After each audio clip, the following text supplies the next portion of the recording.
What is Truth Barbecue? Great shirt. Oh, bear the truth. I'm so glad you asked, because today we are going to have an NBA draft special. But before we do that, it felt appropriate, if I was going to host the show this week, that we needed to talk about something that is not quite sports related, but maybe sports adjacent. You can compete at this. This goes along well with watching sports or hanging with your buddies, and that's Texas BBQ. Last week, Texas Monthly put out their top 50 barbecue joints in the state of Texas, their list for 2025. If you did not know, if you're not from Texas, a lot of our viewers not from Texas, stay with me. You need to know this in case you ever come visit. This way, there you go. This list right here is the Bible for where you can find good barbecue in Texas. I don't say that to be sacrilegious. I say that because it is the authority, is my point. It is the authority on where you go to get the best barbecue in the state of Texas. It comes out every 4 years.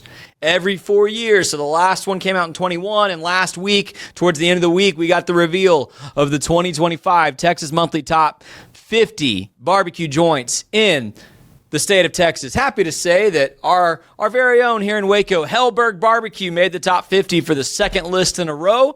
It's quite the feat for our friends at Hellberg. The way that the list works is they decide who qualifies as a top 50 barbecue joint, and then they rank the top 10. So they do not rank 1 through 50, but they rank 1 through 10, and then the 40 others are just recognized as part of this elite group of top 50.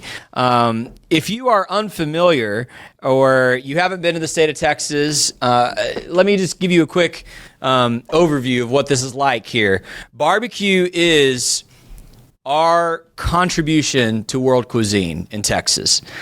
And in particular, in 2009, when Franklin opened up in Austin, it started what is known as the barbecue renaissance in Texas. And barbecue went from being something, I'll be honest, when I was a kid, you could go get barbecue places, but oftentimes it was, I wouldn't say it was like a great food item. Like I wouldn't say it was prime time, A+ cuisine. It wasn't fine dining by any means. It still isn't. But what happened when Franklin opened and had lines down the block every Saturday where you had to get there at 4 or 5 a.m.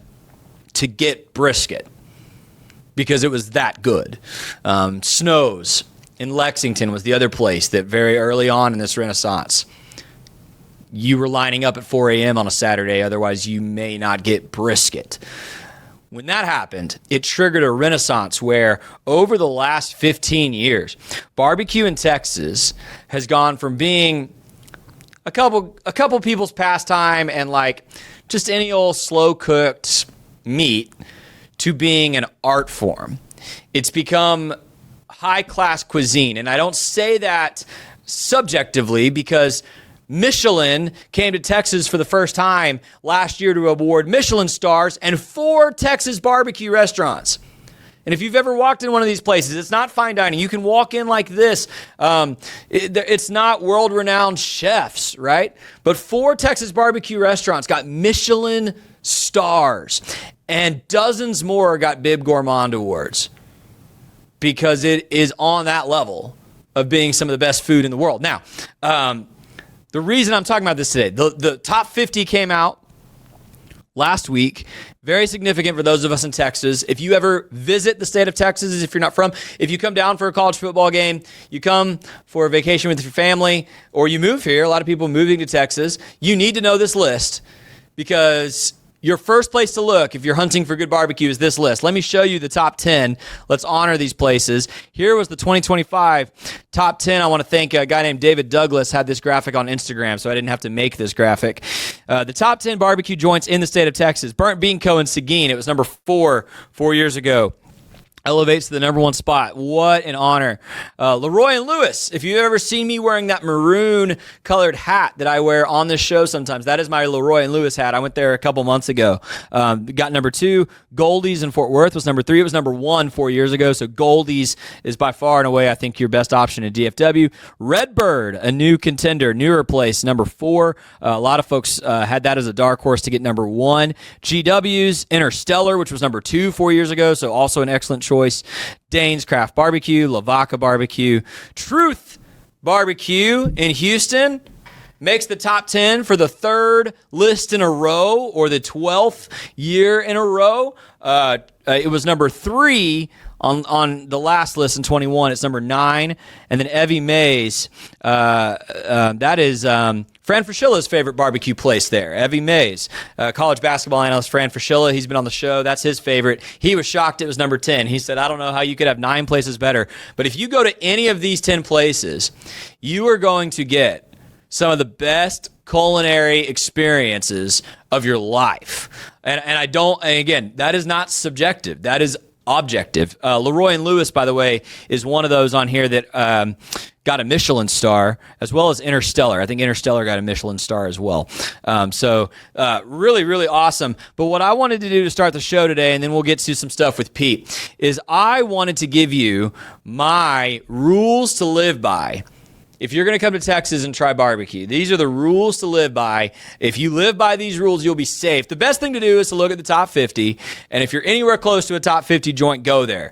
By the way, when Franklin launched in 2009, you made the top 50 if you had excellent brisket. Now, creating excellent brisket has just become standard practice.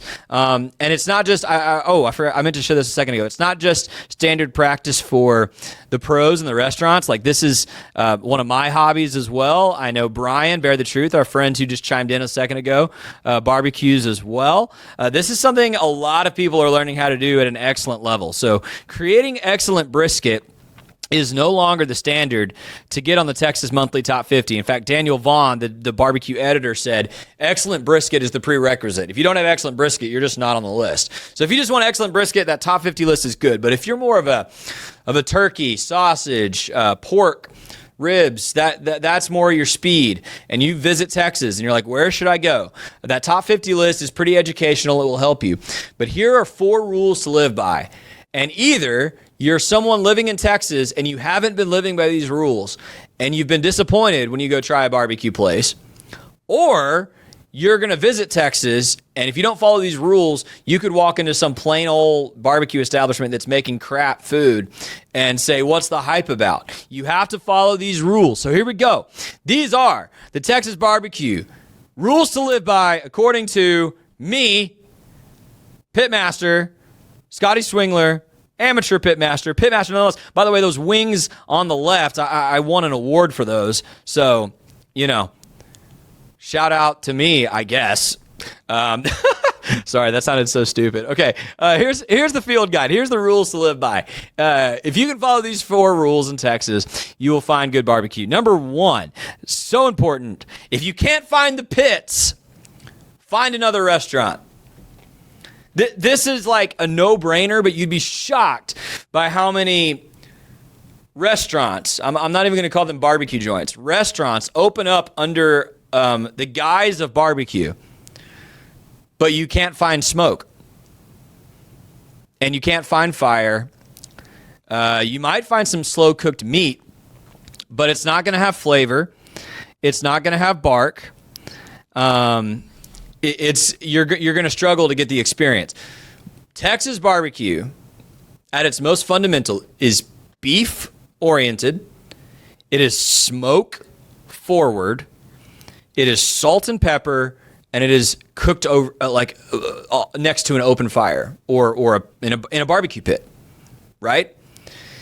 If you're missing those elements, you're missing the experience. So, rule number 1. If there's a barbecue place and you walk up and you're on the exterior and you can't find where the pits are, They might be inside. Hellberg just opened up their new location here in Waco. They've got their pits indoors next to the restaurant. So you may not see it initially, but you can very easily then see the windows and see where the pits are. Truth Barbecue in Houston, same way. The pits are inside, but there's 4 massive 1,000-gallon pits with open fire going, creating that smoke flavor. If you can't find the pits, it's not barbecue. It might be slow cooked meat. It might be roast beef. Some of it might taste okay, but it's not Texas barbecue. You got to be able to find the pits. You got to find the pits. If you can't find the pits, find another restaurant. It's not barbecue if you can't see where they're cooking it and where they're getting the smoke from.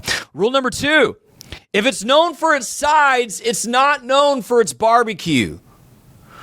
I cannot tell you how many people want to recommend a new barbecue place to me, and the first thing they say is the beans are really good, or they have the best potato salad I've ever had, or oh my gosh, you would not believe their smoked Brussels sprouts. Listen, I can eat up some smoked Brussels sprouts. I've made them. I've eaten them. Truth Barbecue makes them great. Nothing wrong with that. But if the first praise for a barbecue place on Google reviews or from a friend is for the sides, beware.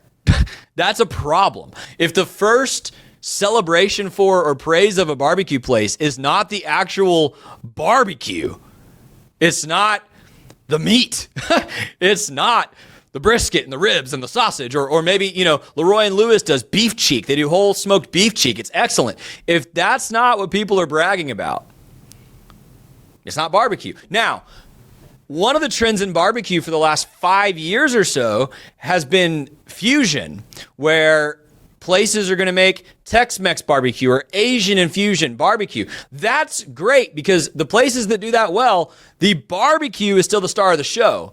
You can make awesome bao with good brisket. You can make crazy good fajitas on a smoker. Like, that is still barbecue because we're still talking about protein. If a place is known for its sides, though, the corn, the potatoes, the beans, the banana pudding, I like all those things, but if that's what a place is known for, that's a warning sign. It's probably not known for its barbecue. Rule number 3. If it needs sauce, it needs a new pitmaster. This is what separates Texas barbecue from Kansas City barbecue, from a lot of Eastern barbecue that is, I've really enjoyed. I've visited Asheville, North Carolina a couple times and visited a place called 12 Bones there. Really enjoyed it. It's different than Texas barbecue. I prefer Texas barbecue, but part of what they do is they will make these racks of ribs. And they have 4 different glazes they put on these ribs. One of them is like a blueberry chipotle glaze on some ribs. That's good stuff. That's good stuff. That's not Texas barbecue, though. Texas barbecue, if I can repeat myself a little bit, is smoke forward. Usually, most important protein is the beef, but we can do pork, right? But smoke forward, salt and pepper. And what's incredible about good barbecue is if you have done that process correctly. I've done it at home. It's not difficult. It just takes discipline. If you do that process correctly and you have good smoke and you have ample salt and pepper that creates a good crusty bark, you don't need sauce. You actually don't. The barbecue will have ample flavor on its own. The meat, if it's cooked properly, will almost melt and dissolve in your mouth. It's not going to be rubbery or overly chewy or dry. And you don't need sauce. If you need sauce, it's usually because the meat's dry, which means it wasn't cooked properly. The meat has no flavor, which means it wasn't cooked properly. Or maybe you just prefer barbecue sauce, and that's okay. That's okay. If you prefer barbecue sauce, that's cool. But if it needs the sauce, if you take a bite of brisket, a bite of pulled pork, whatever your preference, and it's like, I need to put sauce on that to eat it, you need a new pitmaster. So now, if you get to step 3 and you discover a place that needs sauce, it might be too late. You might have paid for some bad barbecue. But if it needs sauce, it needs a new pitmaster. That's a rule to live by. Find the places where you can eat the meat by itself and it doesn't need help. And then if you like sauce, That's cool. And then rule 4, if there's a line, it's a good sign.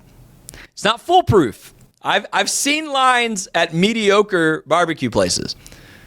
But often, if there's a line, especially if there's a line before the place opens, like before they've even opened their doors, you're probably in good shape. You're probably at a place that has food worth eating. If there's not a line, I would ask some questions because the reality is there's enough people who like barbecue, especially in more urban areas, cities. There's enough people that like barbecue, they'll line up to get the good stuff. In Houston, if you line up at Truth, you need to get there. They open at 11. You need to get there by 10:15, 10:30 to have your pick of what you want to eat. They might risk running out of things if you get there 15 minutes after they open. Again, at Franklin, Snow's, Leroy and Lewis is getting this way. Some of these like iconic places, Goldie's, you got to get there hours before they open to stand in line, or you may not get the food you want. That is a turnoff for some people. But I'm telling you, if you come visit Texas, if you're not experienced in this form of cuisine, it is worth it to stand in line for those kind of places because that culinary experience is going to rival anything else you can have in the world. I am wearing my Truth Barbecue shirt here today because it is the best culinary experience I've had in the world.